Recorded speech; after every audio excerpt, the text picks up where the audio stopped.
Hey everyone, in this video I'm going to demonstrate a safety squat bar squat, also known as an SSB squat. The very first thing you guys need to make sure you do is put the handles in the right direction. So when weight is on this bar, these will hang straight down and the handles should be pointing forward.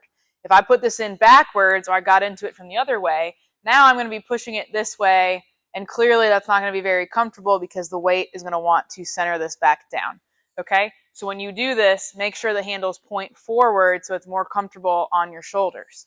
Then you're going to step into it just like you would a normal back squat. You want to make sure that you're nice and set. You'll back out. You can put your hands on these handles, okay?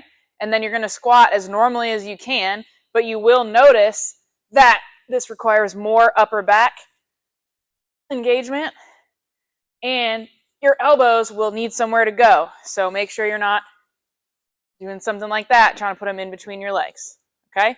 Also make sure when it gets heavy that you're not pulling down on these handles, because that is, just like you can see, pushing my head forward, okay?